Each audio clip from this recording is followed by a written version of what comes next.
तो ये जो मंत्र है इसमें वो रहस्य छुपा हुआ है जो कि अमरत्व की तरफ आपको ले जा सकता है, या जिसको यूज़ करके जो अमर हुए होंगे उन्होंने इसको यूज़ किया होगा। यानी अब 7 नहीं है, तो मतलब 33 है। 33 आफ्टर दीज 7, अच्छा, तो 40 हो गए। और इन 40 के अलावा भी कुछ नाम जो हमको पता हैं कि वो अमर हैं। तो दोस्तों, स्वागत है आपका एक और मज़ेदार स्पिरिचुअल पॉडकास्ट में। आज हमारे साथ है विवेक शुक्ला जी। ये एक राइटर है, इन्होंने एक बुक लिखी है मंत्रा द इमॉर्टल सीक्रेट, और इन्होंने हमें उस बुक में ये बताया कि हमारे वेदों में ही ऐसा राज है जिससे अमर हुआ जा सकता है। और उस बुक को लिखने के लिए इन्होंने बहुत ज़्यादा रिसर्च करी है।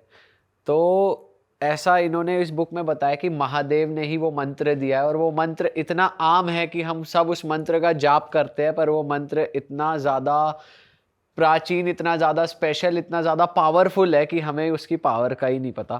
तो इस पॉडकास्ट में हम उस मंत्र के बारे में तो जानेंगे ही, साथ ही साथ हम अपने फेवरेट देवों के देव महादेव की बात करेंगे। कुछ ऐसी बातें जो महादेव के बारे में हमें नहीं पता, वो हम सर से जानेंगे। तो sir, welcome. Welcome sir. Thank you everybody. सबसे पहले तो मैं आप लोगों का धन्यवाद देना चाहूँगा कि सनातन संस्कृति के प्रचार के लिए जो आप लोग ये काम कर रहे हैं, ये डेफिनेटली साधुवाद का पात्र है। क्योंकि ये संस्कृति, इसमें कोई शक नहीं है कि सबसे प्राचीन संस्कृति, सबसे महान संस्कृति है। मगर बीच में मध्ययुगीन काल में ये संस्कृति काफ़ी, इससे जुड़ी हुई जो चीज़ें हैं या जुड़ी हुई जो विशेषताएं हैं वो काफ़ी हद तक लुप्त हो गई। और उसके पीछे भी कुछ लॉजिक है। मेन लॉजिक जो रहा इसके लुप्त होने का, वो रहा जो हमारे देश पर डिफरेंट इन्वेजन्स हुए आउटसाइडर्स के। स्टार्टिंग फ्रॉम, अगर आप चलें तो ईसा से 5वीं-6वीं शताब्दी पूर्व पर्शियन इन्वेजन से शुरुआत होती है। फिर अलेक्जेंडर आया, which is more popularly known कि अलेक्जेंडर ने इन्वेड किया। हालांकि उसका ज़्यादा फ़र्क नहीं पड़ा क्योंकि वो फ्रंटियर से ही वापस जाना पड़ा उसे। उसके बाद में फिर जो इन्वेजन हुआ वो हुणों का हुआ। हुण आए थे समुद्रगुप्त के टाइम पे, जो कि ईसा के 3री-4थी शताब्दी बाद के थे। But Samudragupta he was a great king, गुप्त वंश का, तो उन्होंने उनको पराजित करके तो संस्कृति पे ज़्यादा असर नहीं पड़ा। लेकिन उसके बाद जो डिक्लाइन शुरू हुआ, ख़ास तौर से जो फर्स्ट इस्लामिक इन्वेजन हुआ 7वीं-8वीं शताब्दी में मोहम्मद बिन कासिम का। उसके बाद फिर मंगोल आए, तुर्क आए, चंगेज़ खान, तैमूर लंग, देन मोहम्मद गौरी, मोहम्मद गज़नी। उसके बाद में फिर मुग़ल, उसके बाद फिर नादिर शाह, अहमद शाह अब्दाली, अंग्रेज़। वो हम सभी जानते हैं इस इतिहास के बारे में। तो ये जो मध्ययुगीन काल में जो हमारी जो पुरातन जो परंपरा थी विद्या अध्ययन करने की और शोध करने की, हर चीज़ पर शास्त्रार्थ करने की, वो पीछे चली गई, गौण हो गई वो। क्योंकि इन इन्वेजन्स के कारण में जनमानस, जो जनता थी, उनके लिए मेन इशू हो गया अपनी जान बचाना।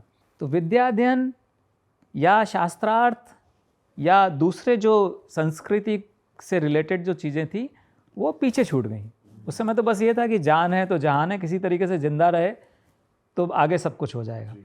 लेकिन इतने लंबे गैप के बाद अभी जो मैं देख रहा हूँ, पर्टिकुलरली आप जैसे चैनल और भी बहुत से लोग कर रहे हैं इस चीज़ पर काम, तो this is a kind of revival of Hindu संस्कृति। और बहुत जल्दी मुझे पूरा विश्वास है कि ये जो छोटे छोटे आप लोग, जो हम लोग इतने बड़े तो नहीं हैं कि सारा श्रेय खुद ही ले सकें, गिलहरी प्रयास कह सकते हैं, सभी लोग मिल कर जो छोटा मोटा काम कर रहे हैं वो इतने मास लेवल पे कर रहे हैं कि डेफिनेटली बहुत जल्दी हम वापस अपनी संस्कृति को उसी स्थान पर देखेंगे जो वो चंद्रगुप्त विक्रमादित्य के टाइम पे या राजा भोज के टाइम पे या दूसरे जो महान शासक हुए हैं उनके टाइम पे रही है।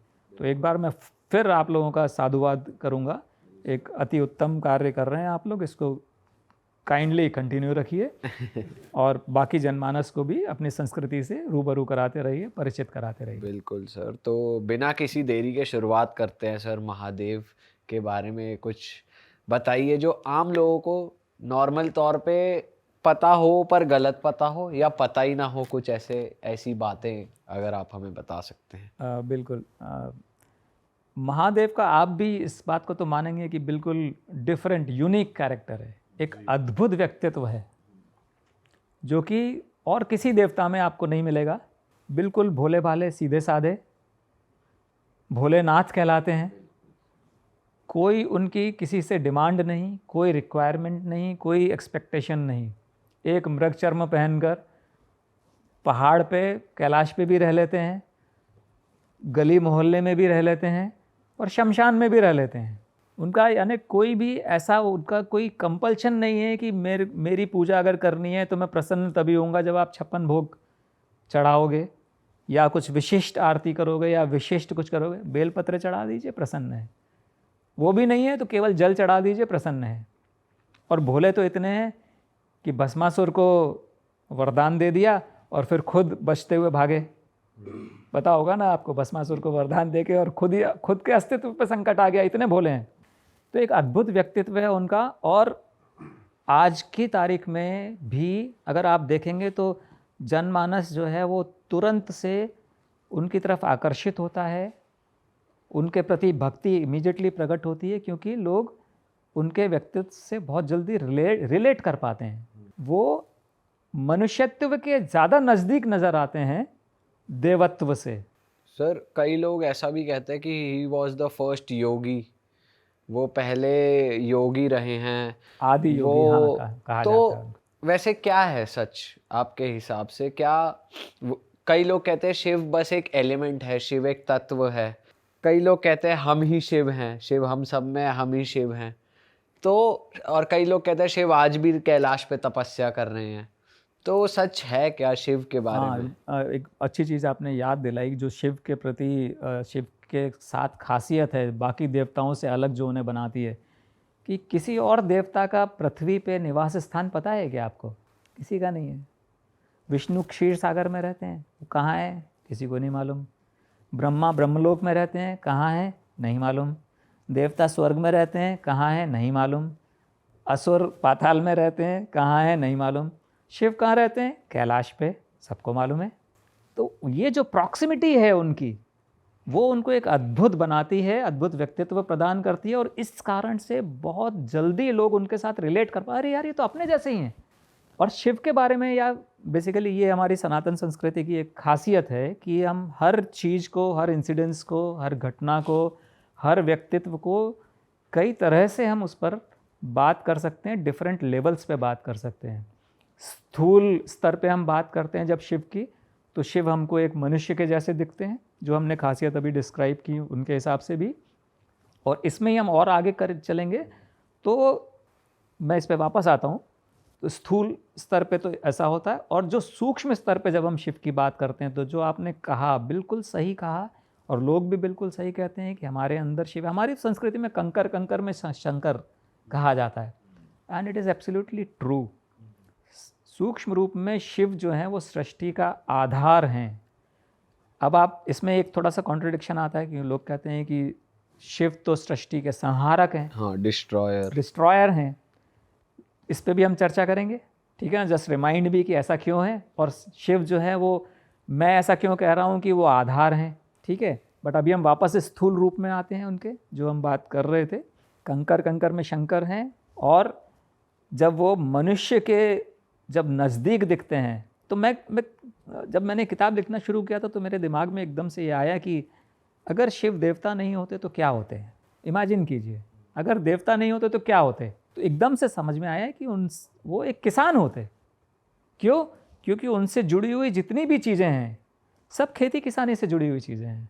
वो कैसे सर? वो ऐसे कि सबसे पहले हम लेते हैं सावन का महीना।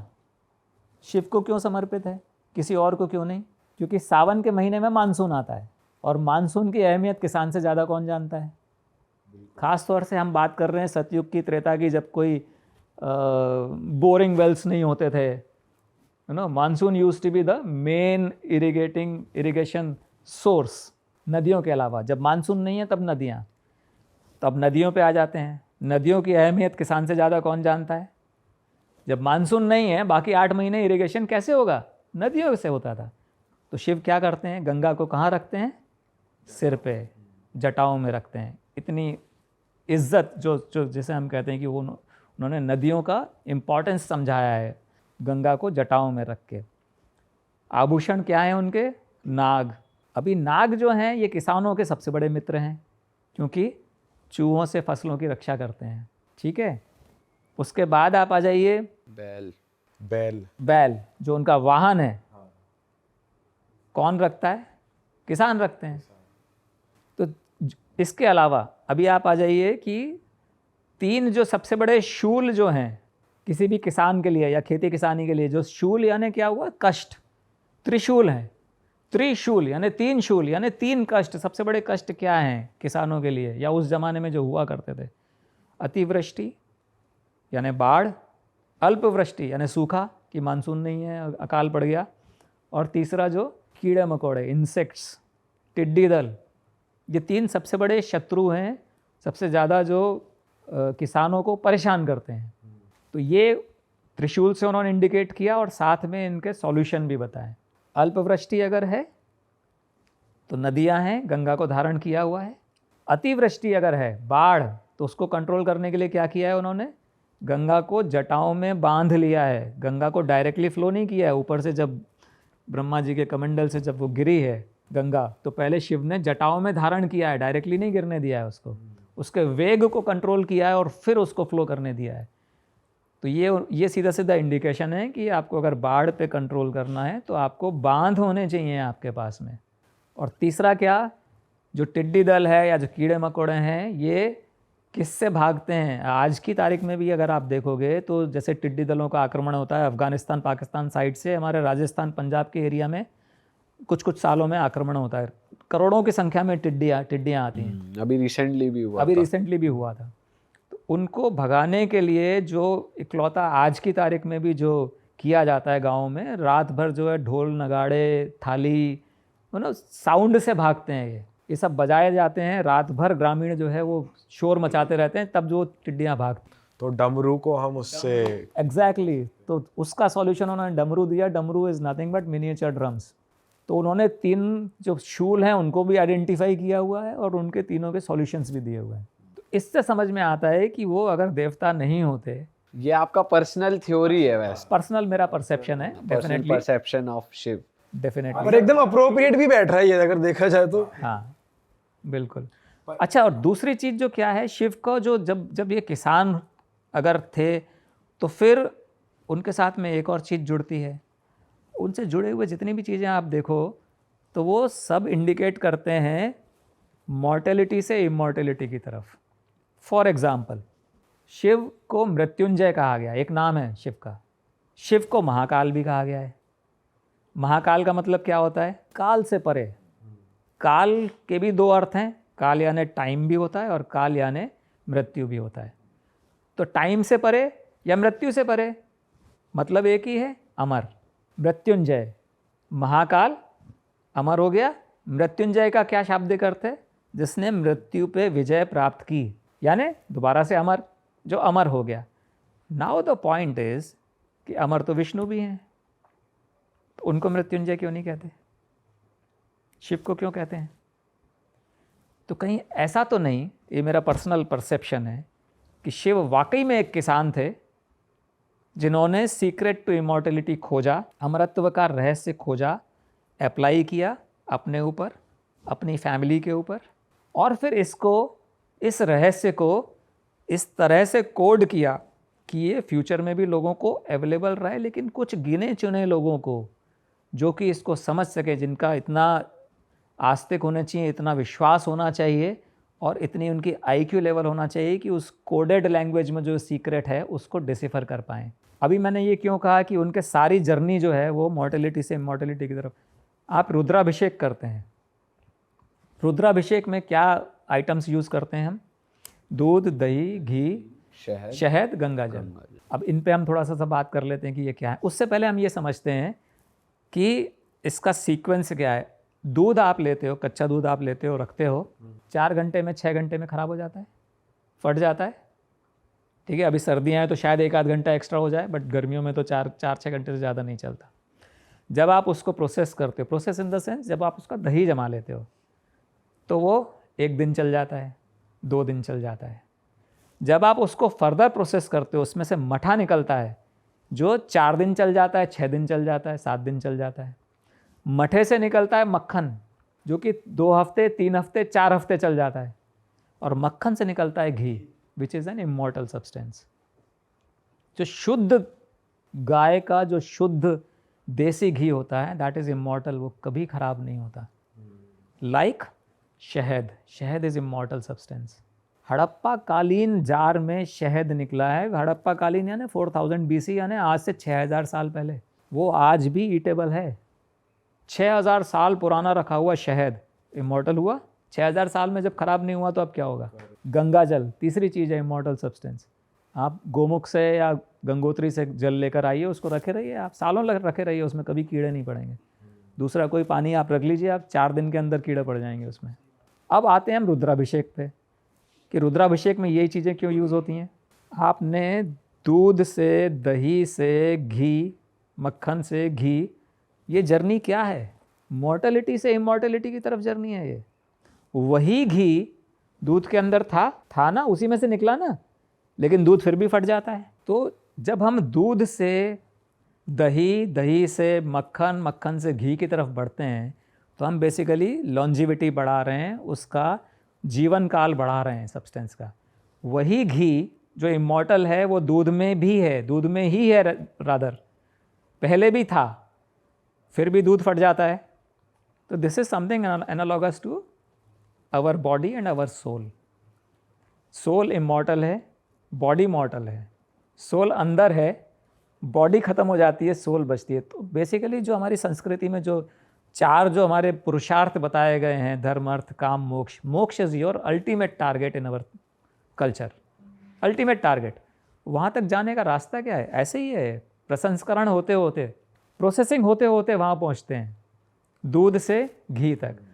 अब मुझे बताइए कि ये सारी चीज़ें, यही एलिमेंट्स जो हैं रुद्राभिषेक में ही क्यों इस्तेमाल होते हैं? विष्णु की पूजा में क्यों नहीं होते? या ब्रह्मा की पूजा में क्यों नहीं होते? ब्रह्मा की वैसे पूजा ही बहुत कम होती है, एक ही जगह होती है, लेकिन जो भी होती है विष्णु जी की भी अवतारों में ही होती है। ऐसे वो नहीं होती कि विष्णु जी की ही मेनली पूजा हो रही है, ऐसा नहीं होता।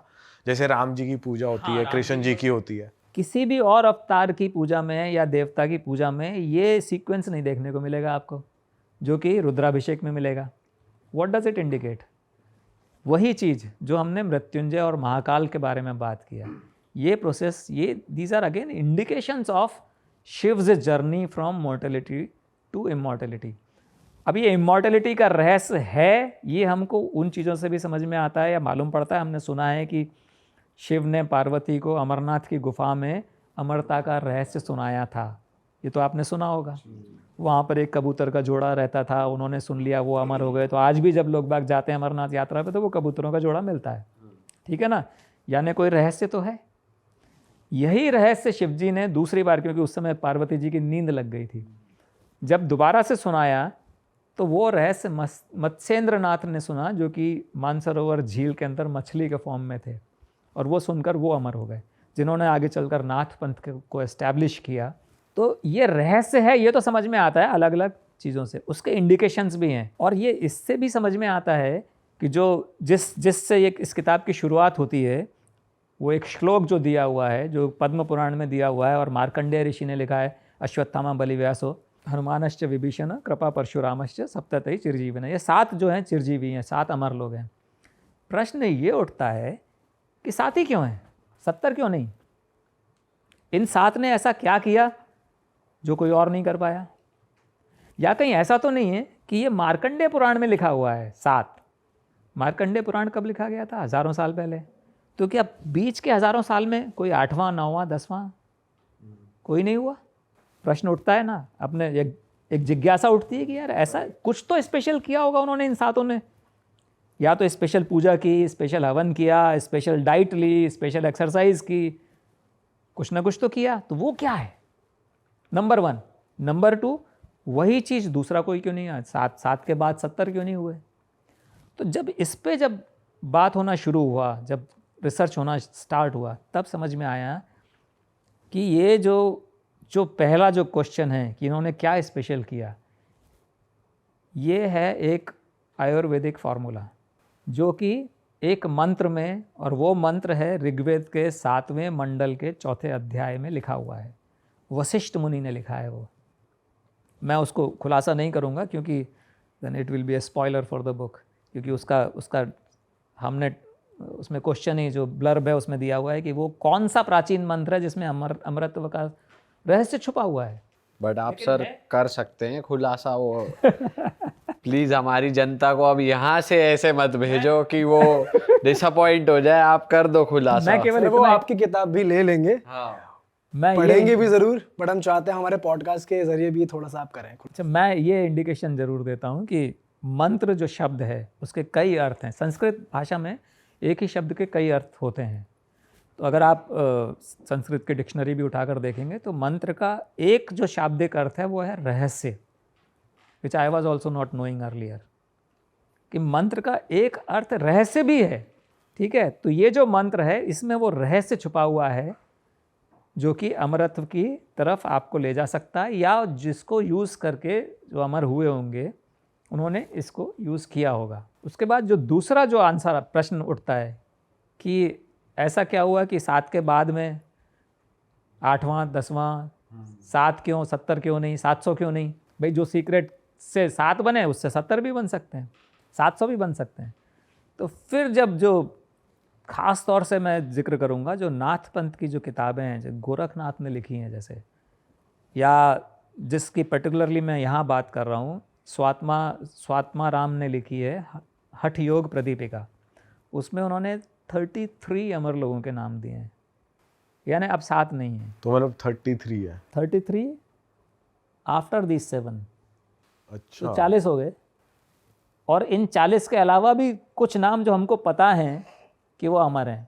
फॉर एग्जांपल मत्स्येंद्रनाथ, गोरखनाथ, महाअवतार बाबाजी महाराज, ये एवरीबडी नोज। महाअवतार बाबाजी महाराज तो अभी योगी कथामृत या ऑटोबायोग्राफी ऑफ योगी, वो बेस्ट सेलर पता नहीं कितने सालों से चल रही है, परमहंस योगानंद परमहंस जी की लिखी हुई। सब जानते हैं कि वो अमर हैं। न सिर्फ जानते हैं, कुछ लोग मिले हुए भी हैं, जिनमें से एक मेरे गुरु हैं जो कि महाअवतार बाबाजी महाराज से 1 बार नहीं 2 बार मिले हैं। उनसे उन्होंने जो एडवांस्ड लेवल ऑफ योगा है वो महाअवतार बाबाजी महाराज ने पर्सनली उनके जहाँ रहते हैं वहाँ आकर उनको सिखाए। ये इस घटना का जिक्र मेरी जो इसका जो पार्ट 2 आएगा मंत्र का, यंत्र नाम है उसका, उसमें उस घटना का पूरा जिक्र है। अब यहाँ पर मैं थोड़ा सा डाइवर्जन लूँगा कि मंत्र बेसिकली ये जो इमॉर्टल सीक्रेट है, दिस इज़ इन 3 पार्ट्स, मंत्र, यंत्र और तंत्र। क्या है ये? मंत्र तो हो गया सीक्रेट, मंत्र is basically the recipe. For example अगर आप पुलाव बनाना चाहते हैं या बिरयानी बनाना चाहते हैं तो आपके पास में कुछ सामग्री होनी चाहिए। क्या क्या होना चाहिए वो आपको पता है कि सब चावल होना चाहिए और पानी होना चाहिए, नमक है, गरम मसाला है, वगैरह वगैरह। The recipe should be there in front of you. ये रेसिपी क्या है? ये है मंत्र। अब इसके अलावा खाली ये सामान सामने रखा रहने से बिरयानी नहीं बनेगी। कुछ आपको टूल्स चाहिए, प्रेशर कुकर चाहिए या गैस का स्टोव चाहिए या कुछ और ओवन चाहिए, समथिंग, कुछ यंत्र चाहिए आपको। यंत्र क्या है? टूल्स। लेकिन यंत्र भी रखे हुए हैं सामने, टूल्स भी हैं और रेसिपी भी रखी हुई है, सामग्री भी रखी हुई है, फिर भी बिरयानी नहीं बनेगी। क्यों? क्योंकि एक और चीज़ है जो आपको चाहिए, विच इज़ द टेक्निक।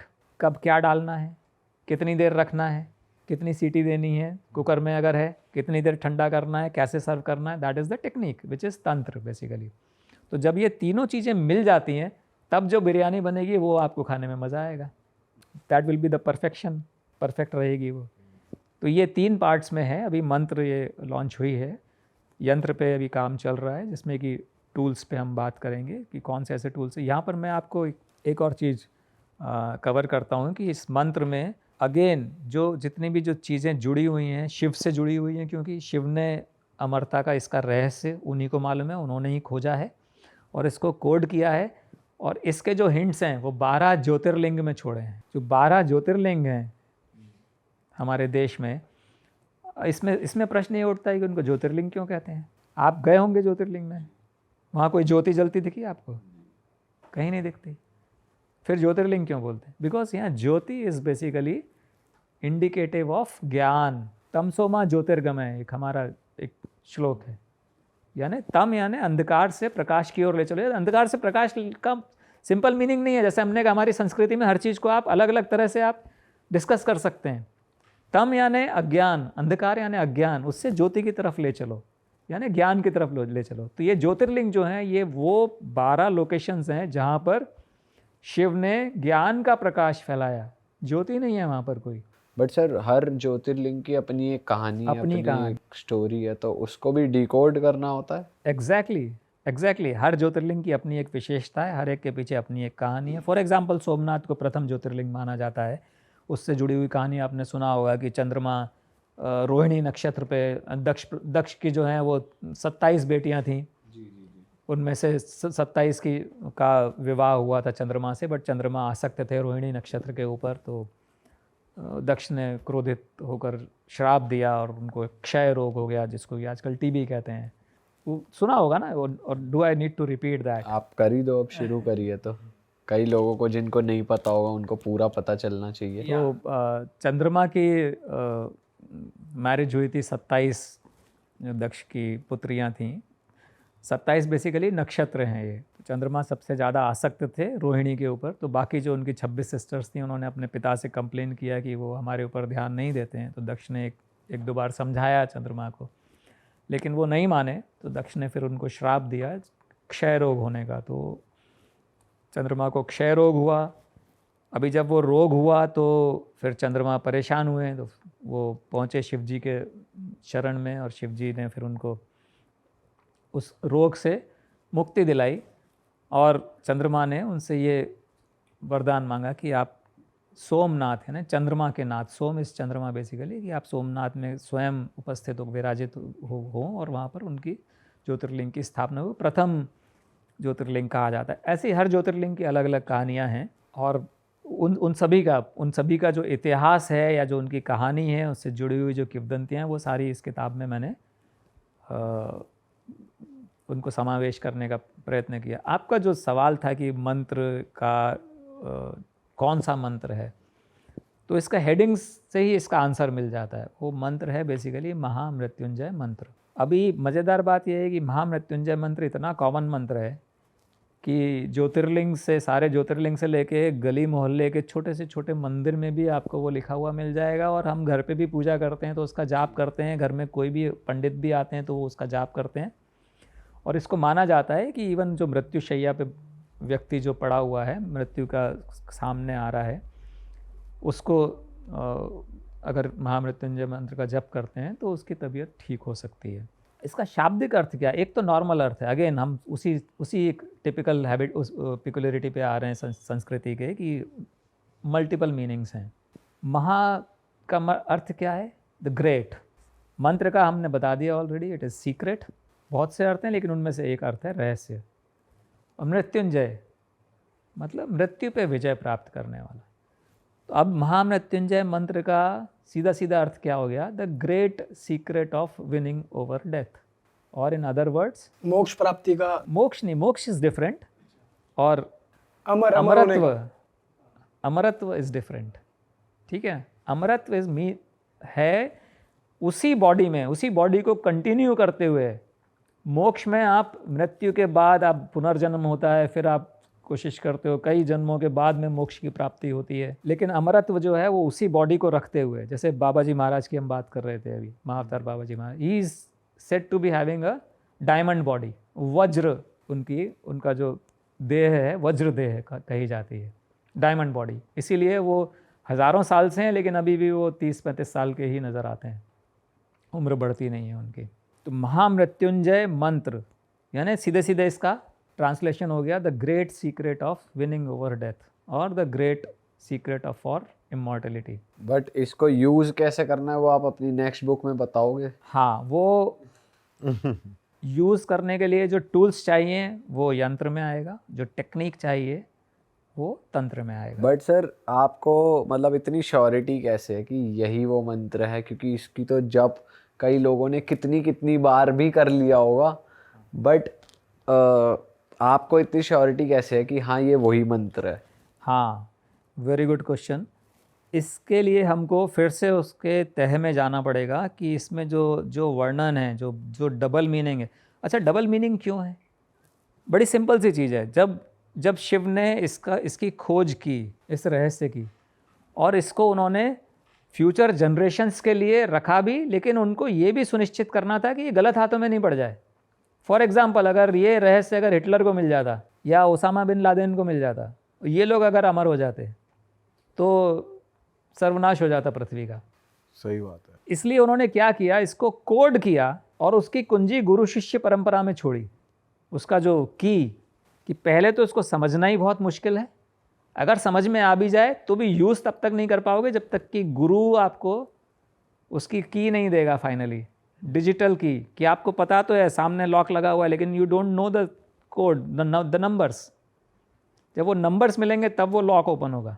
तो इसका जो नॉर्मल जो प्रचलित अर्थ है इसका, ओम त्र्यंबकम यजामहे सुगंधिम पुष्टिवर्धनम उर्वारुकमिव वंदनान मृत्युर्मुक्षी यमामृतात्। ओम त्र्यंबकम यजामहे यानी हम उन तीन नेत्रों वाले यानी शिव, तीन नेत्रों वाले शिव की आराधना करते हैं। सुगंधिम पुष्टिवर्धन, जिनकी सुगंधि पूरे विश्व में फैली हुई है, पूरी सृष्टि में फैली हुई है। उर्वारुकमिव बंधनान मृत्युर्मुक्षी यमामृतात्। और उनसे हम ये प्रार्थना करते हैं कि मृत्यु के समक्ष हमारे देह से हमारी आत्मा इतनी आसानी से निकले, बिना कष्ट के निकले, जैसे कि एक खरबूजा या ककड़ी या खीरा जो बेल में लगने वाले जो फल होते हैं, वो जिस तरह से जब पक जाते हैं तो साइलेंटली अलग हो जाते हैं, बिना कोई फस क्रिएट किए, पता भी नहीं चलता और वो अलग हो जाते हैं। ऐसे ही हमारी देह से हमारी आत्मा अमर हो, मुक्त हो, ये हम प्रेयर करते हैं तीन नेत्रों वाले शिव से। ये इसका प्रचलित अर्थ है। और ये अर्थ इसको इस तरह से कोड किया कि इस अर्थ को पढ़ के सुन के हम हज़ारों सालों से हज़ारों करोड़ों लोग इसको जप कर रहे हैं, लेकिन किसी को सब यही मानते हैं कि ये प्रेयर है शिव के लिए। लेकिन इसको जब हम दूसरे अर्थ में जाते हैं, जब हम इसका शाब्दिक अर्थ लेते हैं, मैं एक दो एग्जाम्पल दूंगा, पूरा तो नहीं। त्र्यंबकम का अर्थ होता है शिव के तीन नाम, 3 सिनोनिम्स ऑफ शिव।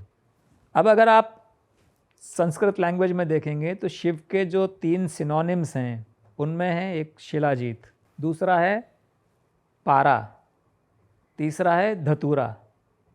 ये आप देखिएगा डिक्शनरी में आपको नाम मिलेंगे ये। सुगंधिम पुष्टिवर्धनम, सुगंधी क्या है?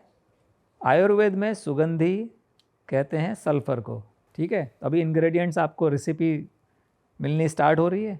पुष्टिवर्धनम, पुष्टि क्या है? पावर, पुष्ट कहते हैं ना, हुष्ट पुष्ट है, बहुत पावरफुल है। पुष्टिवर्धनम, इंक्रीज करना, पावर जिसकी इंक्रीज की गई है। और केमिकल लैंग्वेज में उसको देखेंगे तो इट इज़ कंसंट्रेटेड।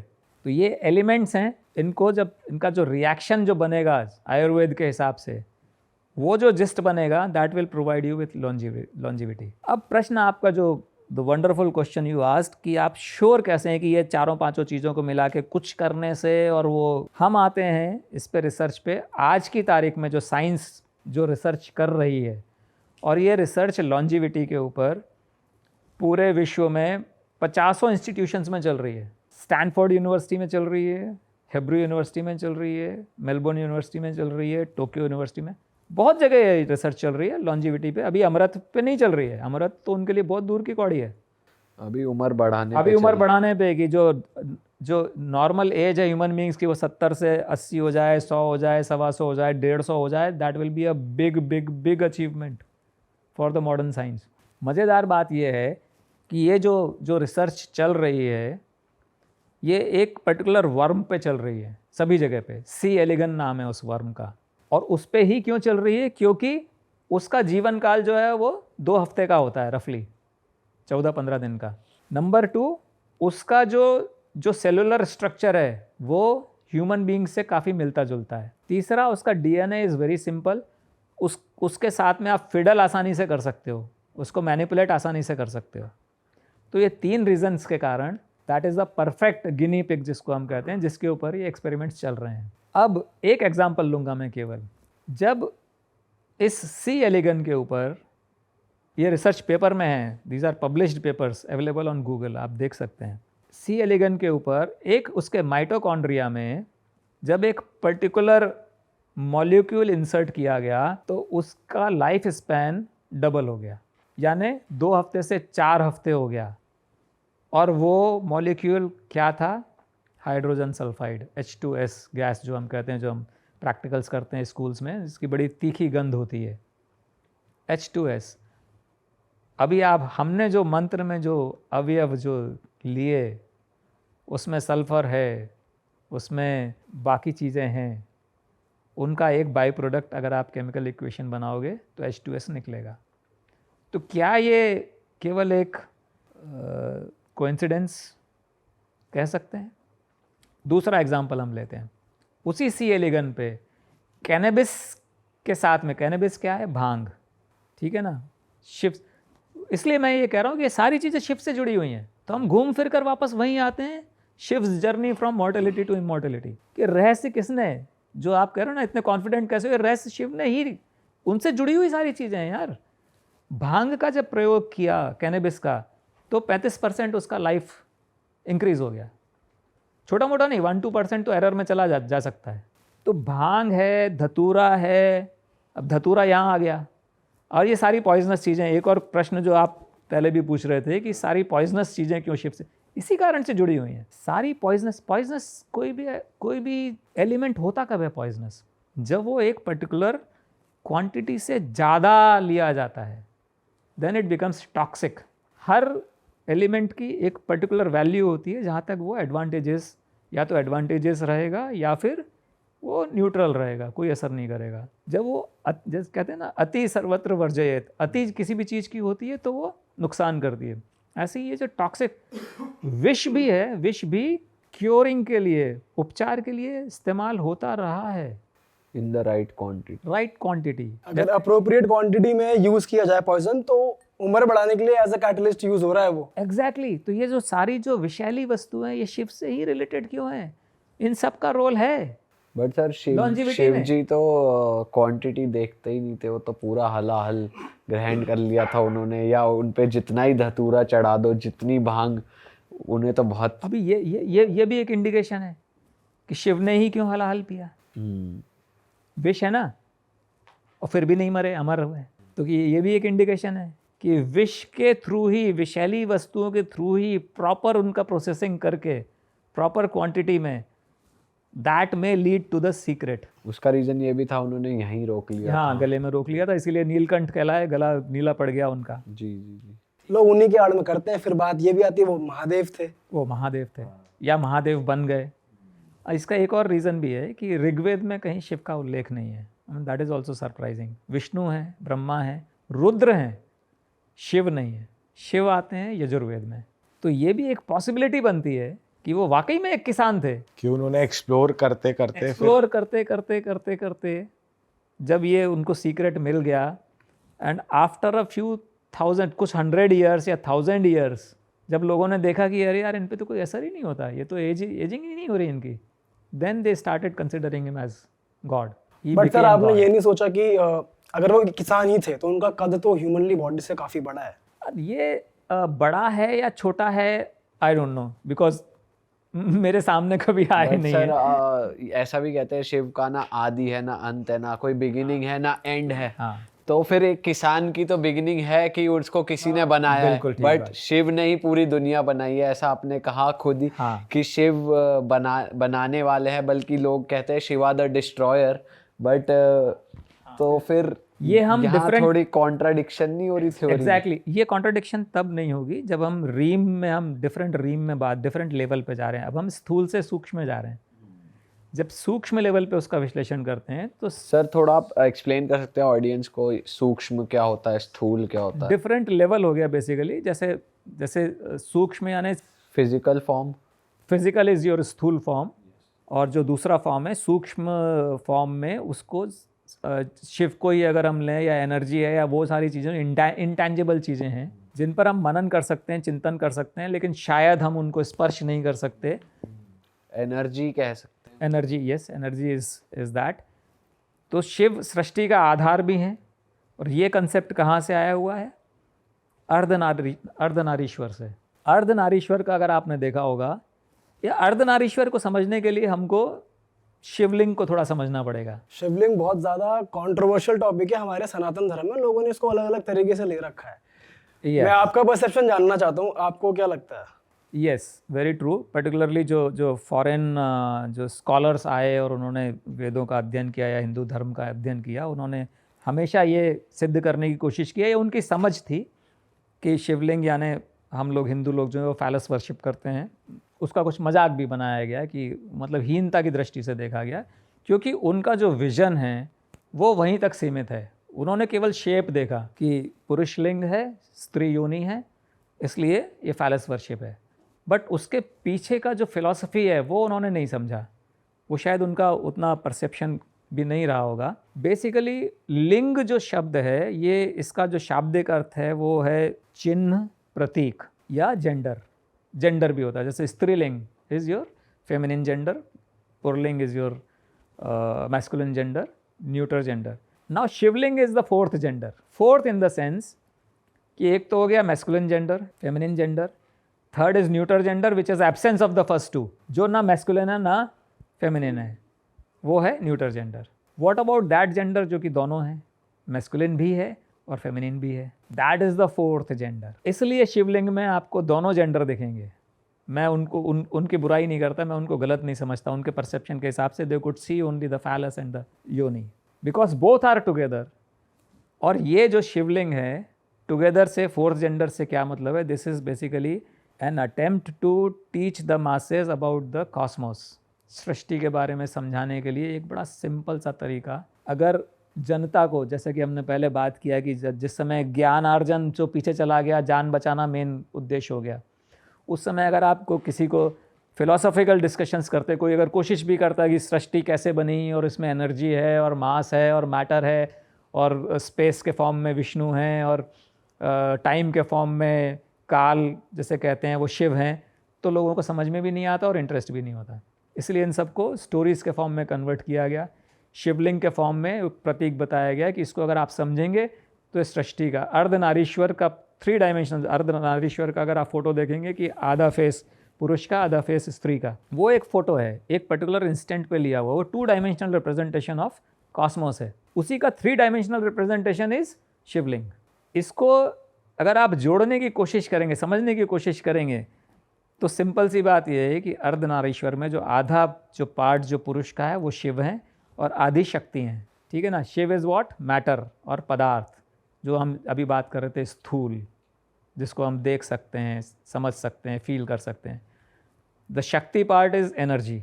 इन दोनों का जो बैलेंस है that creates the universe and it is a dynamic gender. The main thing is it is a dynamic gender. It is not, जो फोटो लिया गया है वो एक इंस्टेंट पे लिया गया है जिस समय आधे शिव हैं आधी शक्ति हैं, लेकिन कंटिन्यूसली जो यूनिवर्स में जो हो रहा है, जो कॉस्मोस में हो रहा है, वो है conversion of Shakti to Shiv and Shiv to Shakti. इस चीज़ को आप भी और बाकी साइंटिस्ट भी तुरंत एग्री करेंगे, क्योंकि आइंस्टाइन कह गए हैं E=mc², कि energy and mass are interchangeable, convertible with a constant of c². c is what? Velocity of light in vacuum. यानी energy can be converted into mass, mass can be converted into energy. यही तो हो रहा है अर्धनारीश्वर में।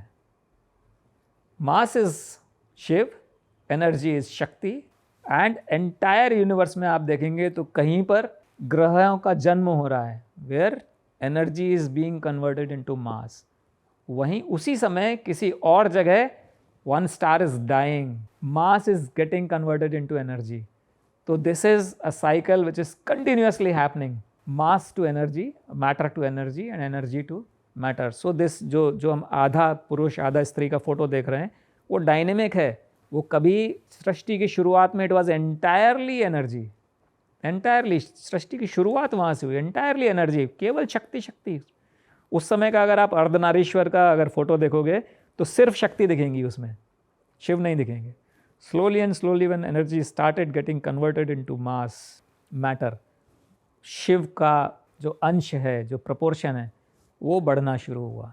और ऐसे ही इस सृष्टि की शुरुआत हुई, ऐसे ही अंत होगा। Ultimately everything will disintegrate, entire matter will disintegrate into energy which will be called as pralay. केवल एनर्जी रह जाएगी। This will be a cycle. पर सर कहते तो हैं कि बिग बैंग की वजह से सब शुरुआत हुई है। हाँ, बिग बैंग वेस्टर्न साइंटिस्ट तो ऐसे ही बोलते हैं, जो कि हमारे संस्कृति से मेल नहीं खाता है, क्योंकि बिग बैंग का कंसेप्ट अपने आप में थोड़ा सा कंट्रोवर्शियल है। बिग बैंग इस चीज़ पर आधारित है कि at some point of time सारा का सारा matter was concentrated into one point. जैसे नीडल की सुई का जो नोक है उसके अंदर एक विस्फोट हुआ और पूरा का पूरा सृष्टि बन गई। अभी आप देखो, ज़रा सोचो, trillions of stars in one galaxy and there are trillions of galaxy like that. Imagine कर सकते हो कितना मैटर है यूनिवर्स में। वो सारा मैटर, जिसमें सूर्य से हज़ारों गुना बड़े भी ग्रह हैं, वो सारे किसी समय एक सुई की नीडल के पॉइंट में समाये हुए थे। Is it possible? सर ये तो इंसान की बनाई थ्योरी है, इन पे तो क्या ही। उसके पीछे लॉजिक है, उसके पीछे मतलब इट्स नॉट इलॉजिकल। लॉजिक केवल उसके पीछे एक ही है कि आज की तारीख में जब हम अन्वेषण करते हैं जब कॉस्मोस का, तो हमको जितनी भी गैलेक्सीज दिखती हैं वो सब they are going away from each other. Since they are going away from each other, going farther and farther, तो इसको रिवर्स जब आप कैलकुलेट करते हो, रिवर्स डायरेक्शन में आप लेके जाते हो, तो आप फाइनली वहाँ पहुँचते हो कि सभी एक साथ होंगी कभी ना कभी। हाँ, तो जब आप कह रहे थे कि महाप्रलय आएगी तो जितना भी मास सब एनर्जी बन जाएगा, तो you are saying this will repeat again, energy will again convert into mass? Definitely. इसमें एक प्रश्न उठता है कि जब एक साथ सारी चीज़ें हो रही हैं कि कहीं पर एनर्जी कन्वर्टिंग टू मास और कहीं पर मास कन्वर्टिंग टू एनर्जी, तो फिर ऐसा कैसे हो जाएगा कि सारी की सारी एनर्जी हो जाएगी? उस समय भी तो कुछ एनर्जी मास में कन्वर्ट हो रही होगी। उसका आंसर ये है कि जो कन्वर्जन रेट है एनर्जी से मास बनने की rate is very very very slow. इसको हम कभी डिस्कस करेंगे। यहाँ पे हमारा वो भी सिद्धांत काम आता है जो हमारे शास्त्रों में दिया हुआ है कि ओम से सृष्टि की उत्पत्ति हुई। तो जब हम उस पर हम डिटेल में बात करेंगे कि एनर्जी से साउंड कैसे जनरेट हुआ और फिर उस साउंड से कैसे मास जनरेट हुआ, तो this is perfectly, I am fully convinced कि येस दैट इज़ ट्रू। ओम से सृष्टि की उत्पत्ति हुई। जो पहला साउंड जनरेट हुआ, जब energy started getting converted into matter, जब वेव्स बननी शुरू हुई उसकी, तो वो वेव्स फ्रीक्वेंसी जो बनी, जो साउंड क्या है, साउंड इज़ वेव्स, तो वो जो वेव्स बनी, साउंड बना, वो साउंड ओम था। तो जो रेट है एनर्जी से मास बनने का, एनर्जी से मैटर बनने का, it is very very slow, जबकि मैटर से एनर्जी बनने का rate is very very fast. For example, सूर्य है हमारा, उसका एनर्जी जो निकल रही है वो मास को कंज्यूम करके निकल रही है। जो उसका जो गैसेज हैं वो जल रही हैं, उससे एनर्जी निकल रही है हीट और लाइट के फॉर्म में। It is very fast process. कुछ 10-20 बिलियन ईयर्स में सन विल डाई, जबकि बनने का जो साइकिल है, जो हमारी सृष्टि का साइकिल है, it is set to be 311 trillion years, जो कि लाइफ स्पैन है ब्रह्मा का। इसलिए धीरे धीरे क्या होगा, पहले तो मैटर बनता रहा, एनर्जी कम होती चली जा रही है। पॉइंट पे आधा शिव आधी शक्ति। अभी मास जो डिसइंटीग्रेट होगा फास्टर होगा, शिव से शक्ति में कन्वर्जन इज़ फास्टर, इसलिए प्रीडोमिनेंट कौन हो जाएगा, शक्ति, एनर्जी। एनर्जी से मास बन रहा है, बहुत कम बन रहा है, मास से एनर्जी बन रही है, बहुत ज़्यादा बन रही है। तो धीरे धीरे बैलेंस किधर शिफ्ट हो जाएगा, towards energy. And that will be when the वापस हम उसी लेवल पर पहुंचेंगे जब केवल एनर्जी बची हुई है, that will the pralay and the next cycle, Brahma cycle will start. Sir वैसे यूनिवर्स में ये साइमल्टेनियसली चल रहा होगा ना, energy to mass then mass to energy? Yes, चल रहा है। और वो बैलेंस सिर्फ इनकी रेट क्योंकि डिफरेंट है, इसलिए वो बैलेंस धीरे धीरे टिल्ट होता रहेगा एनर्जी के साइड में, और तभी जाकर साइकिल कंप्लीट होगी ना। नहीं तो प्रलय आती नहीं कभी। अगर मास खत्म नहीं होगा तो प्रलय नहीं होगी। सर शिव जी के तांडव की थोड़ी बात करते हैं। हाँ, शिव ये बहुत रुद्र भी हैं, तीसरी आंख भी खोल लेते हैं और तांडव करते हैं, तो उस साइड के बारे में कुछ बताइए। हाँ, ये I think we have come back to the same thing कि जो अद्भुत व्यक्तित्व है शिव का, जो कि अलग है दूसरे देवताओं से, कि शिव नृत्य भी करते हैं और नृत्य भी इतना शानदार करते हैं कि नटराज कहलाते हैं।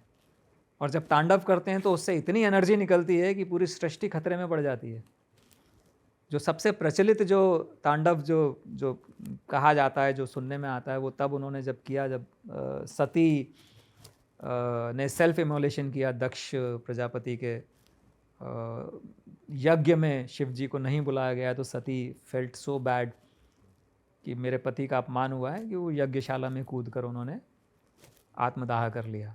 तो वो उस समय उनके जो शरीर को लेकर जो शिव क्रोधित हुए हैं और उन्होंने जो तांडव करना स्टार्ट किया है, तो पूरी सृष्टि खतरे में पड़ गई। उसके बाद में फिर दैट एवरीबडी नोज़ कि विष्णु जी ने सुदर्शन चक्र का इस्तेमाल करके उनके शव को बॉडी को 51 पार्ट्स में डिवाइड कर दिया, और वो 51 पार्ट्स जहाँ जहाँ गिरे वहाँ पर शक्तिपीठ की स्थापना हो गई। तो 51 शक्तिपीठ अपने संस्कृति में होते हैं।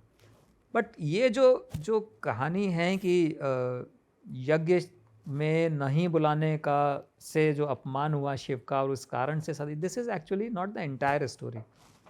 ये स्टोरी का लास्ट पार्ट है केवल। इसके पहले जो हुआ था, जो things started building up much earlier, जो कि finally culminated into the self immolation of Sati. Sir एक बार इस स्टोरी की सोर्स भी आप बता दीजिए कि कहाँ आपने पढ़ी, सो दैट ऑडियंस को भी अगर पढ़नी हो, वेरीफाई करनी हो तो। करेक्ट। ये जो प्रसंग है ये मानस में दिया हुआ है, रामचरितमानस में तुलसीदास जी ने इस प्रसंग का उल्लेख किया है। और इसमें मानस एक्चुअली हैं तो बहुत सारी रामायण हैं, कई रामायण हैं। वाल्मीकि रामायण है, कंब रामायण है, राधेश्याम रामायण है, एक आधुनिक रामायण है, वो भी बड़ी इंटरेस्टिंग है राधेश्याम, उस पर कभी चर्चा करेंगे। तुलसी की मानस है। इन सब का बैकग्राउंड म्यूज़िक जिसे कहते हैं या फ्लेवर जिसे कहते हैं, वो सबका डिफरेंट है थोड़ा थोड़ा। और वो उस समय की, जिस समय वो लिखी गई, उस समय की काल और परिस्थितियों के हिसाब से वो चेंज है। तो मानस जिस समय लिखा गया उस समय भक्ति का पूरा पुट है उसमें, बैकग्राउंड म्यूज़िक भक्ति का है उसमें पूरी मानस में। हर श्लोक में, हर तीसरे श्लोक में, चौथे श्लोक में भक्ति आ जाती है। कंब रामायण में ऐसा नहीं है। कंब रामायण में जो बैकग्राउंड म्यूजिक है वो श्रृंगार का है। वाल्मीकि रामायण सिंपल है, नरेटिव है, ठीक है, डिफरेंसेस हैं उनमें आपस में। वो उनके जो लेखक की मनस्थिति और परिस्थितियों से भी काफ़ी कुछ फ़र्क पड़ता है।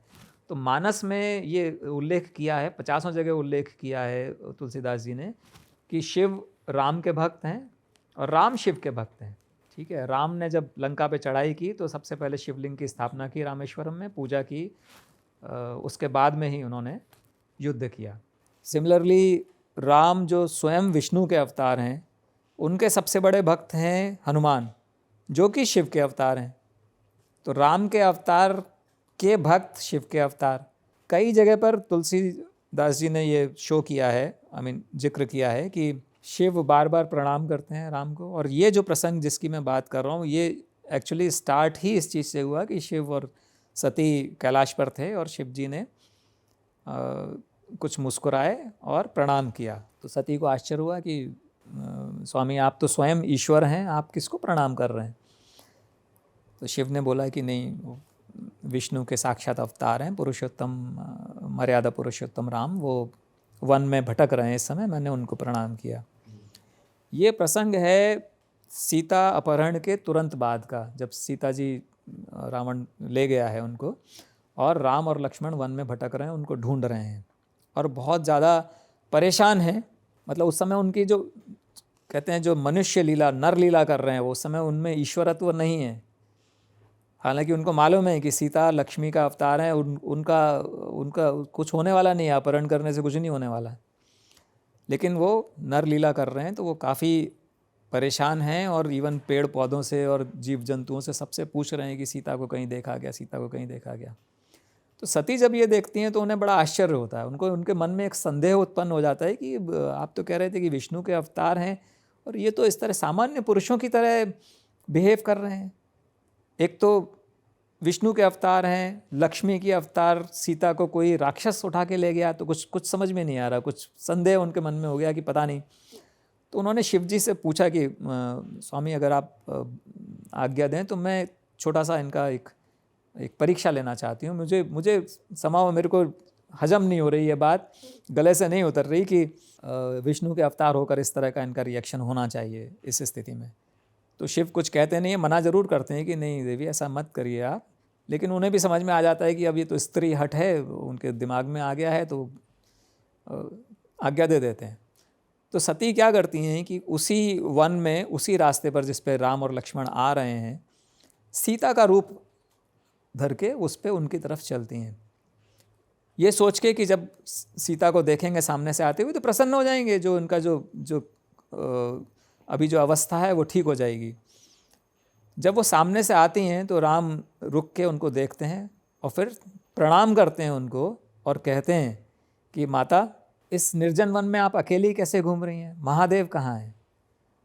तो सती को एकदम पहचान झटका लेते लगता हैं है कि हाँ, झटका लगता है कि इन्होंने तो पहचान लिया, मैं तो सीता वेश में आई थी लेकिन इन्होंने पूछ लिया कि महादेव कहाँ हैं, यानी इन्होंने तो पहचान लिया। तो वो थोड़ा सा हतप्रभ रह जाती हैं। फिर वो राइट साइड में जब मुड़ के देखती हैं तो उन्हें दिखता है कि राम, लक्ष्मण और सीता तीनों खड़े हुए हैं। तो उन्हें फिर आश्चर्य होता है, वो पीछे मुड़ के देखती हैं तो देखती हैं वहाँ भी राम, सीता, लक्ष्मण खड़े हुए हैं, लेफ्ट में भी खड़े हुए, जिधर देखती हैं वहाँ पर उनको राम, लक्ष्मण, सीता तीनों दिखते हैं। तब उनको एहसास हो जाता है कि शिव जो है वो सही कह रहे थे, ये वाकई में ईश्वर के अवतार हैं, विष्णु के अवतार हैं, और ये मेरे से बहुत बड़ी गलती हो गई कि मैंने एक तो स्वामी की आज्ञा नहीं मानी, उन्होंने मना किया था कि कोई उनका आप परीक्षा मत लीजिए, और गड़बड़ हो गई है। तो वापस जाती हैं और थोड़ा प्रायश्चित भी करती हैं, बुरा भी लगता है उनको। लेकिन फिर क्या होता है, शिव का जो उनके प्रति व्यवहार है वो थोड़ा बदल जाता है। क्यों बदल जाता है? क्योंकि शिव देखते हैं जब उनकी तरफ तो उन्हें अब वो जो कुछ क्षणों के लिए उन्होंने जो सीता का रूप धारण किया था वो दिखाई देता है सती के अंदर, और उन्हें लगता है कि सीता तो मेरी माता के समान है। तो अब सती पत्नी हैं और सीता माता हैं और दोनों एक ही देह में आ गई हैं, तो अब वो जो स्त्री पुरुष का या पति पत्नी का जो संबंध है वो तो अब नहीं हो सकता।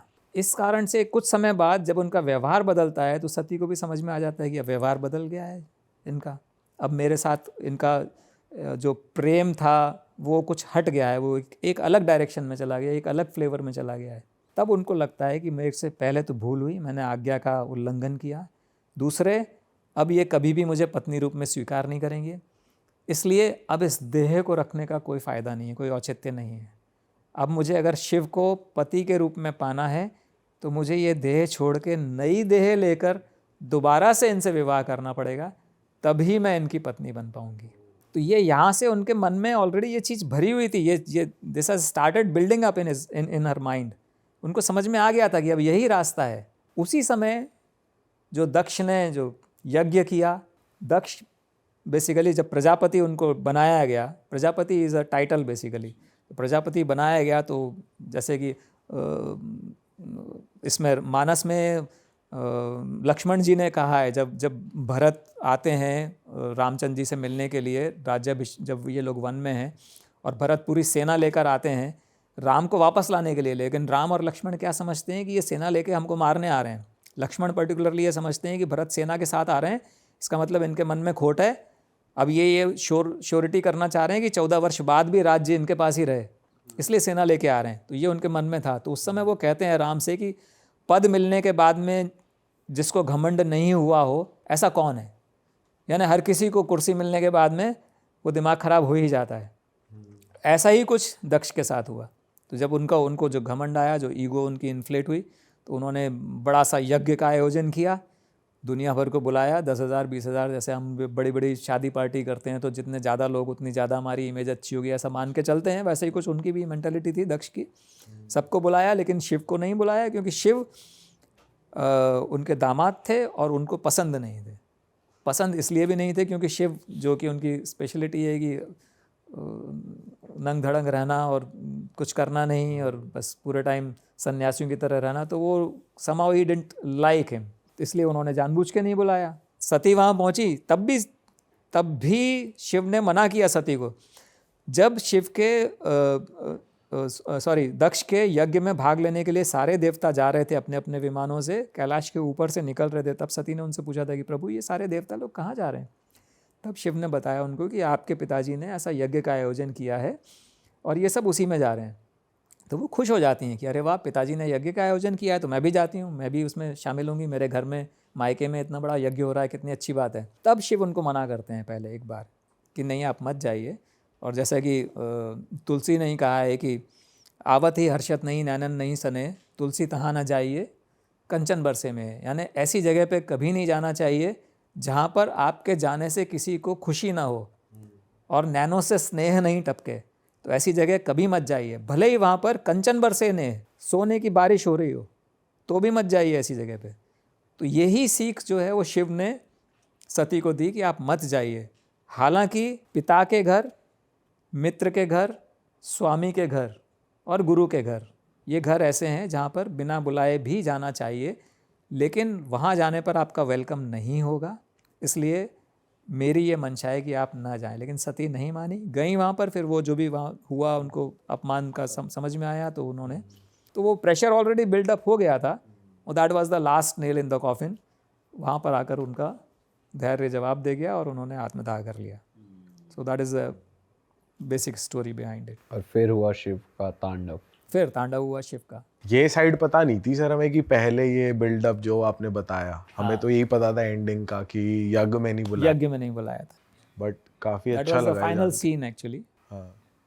ब्यूटीफुल सर, मज़ा आ गया आपसे बात करके, और आई एम श्योर ऑडियंस को भी इतना ज़्यादा मज़ा आया होगा। बट समय की पाबंदी रहती है दोस्तों हमें पॉडकास्ट में, क्योंकि बहुत सारे आप जैसे ही लोग हैं जो देख लेते हैं ड्यूरेशन और फिर सोचते हैं मैं रात को पॉडकास्ट देखूंगा, मैं बाद में देखूंगा, और वो बाद कभी आता ही नहीं। तो ड्यूरेशन हमें थोड़ी सी शॉर्ट रखनी पड़ती है। हालांकि अब हमारे पॉडकास्ट की भी ड्यूरेशन बढ़ती जा रही है क्योंकि बातें इतनी इंटरेस्टिंग होती जा रही हैं। पर इस पॉडकास्ट को यहीं ख़त्म करते हैं। अगर आपको इस पॉडकास्ट में मज़ा आया तो ज़रूर कमेंट करिए। पार्ट 2 के लिए हम सर के साथ एक और एपिसोड ज़रूर शूट करना चाहेंगे, क्योंकि सर ने कुछ ऐसे इंटरेस्टिंग टॉपिक्स बताए जो हम इसमें कवर नहीं कर पाए, कि हमारे पुराणों में, वेदों में एरोप्लेन का, विमानों का एक विद प्रूफ बताया गया है। तो वैसे टॉपिक्स को अगर आप चाहते हो कि हम एक्सप्लोर करें तो पार्ट 2 के लिए कमेंट करिए। और मैं जनता से कह दूं, अगर आप यहाँ तक आ चुके हो भाई, आप लोग बहुत लकी हो, क्योंकि जो हमने कपड़े पहने ना, आप भी ले सकते हो। उसका रास्ते में बताने वाला हूँ। वो ये है, हमारी वेबसाइट पे जाइए, realitstore.com, डिस्क्रिप्शन में लिंक है। ये देखिए, प्रणाम, मैं हिंदू हूँ, स्पिरिचुअल, आई एम स्पिरिचुअल, और take life as it comes, ऐसी पॉजिटिव चीज़ें आप ले सकते हैं। और हम सर के लिए भी अपनी मर्चेंडाइज आपको गिफ्ट करना चाहते हैं सर, प्लीज़ आप उसे एक्सेप्ट करें। ये सर खास आपके लिए है। तो ये सर बड़ी कूल पैकिंग में हमारी मर्चेंडाइज है। अगर हमारे कस्टमर्स, हमारे व्यूअर्स मंगाते हैं तो उन्हें भी ऐसे ही बॉक्स में मिलेगी। सर मैं चाहता हूँ आप अनबॉक्स करके ज़रा ऑडियंस को भी दिखाएं कि इसमें है तो है क्या। वंडरफुल। क्योंकि हमें भी नहीं पता अभी। बॉक्सिंग ग्लव तो नहीं निकलेगा उसमें? ओह ग्रेट, वाह सर, वंडरफुल। तो ये इसमें मग है। मग आ गया पहले। प्रणाम, मैं हिंदू हूँ। अभी न्यू ईयर आ रहा है दोस्तों, और आप भी अपने सारे ऐसे सनातनी दोस्तों को ऐसी स्पिरिचुअल, वंडरफुल। सर ये आपकी जॉगिंग की हुडी हो द गई। सेम, या दिस इज अ हुडी, हाँ, ग्रेट। वाइट कलर में, and what is this, black colour में। खोल के भी दिखा सर एक बार सकते खोलो ना इसको। लाउडी में खोलता हूँ सर। हैं। अच्छा, ये टोट बैग है।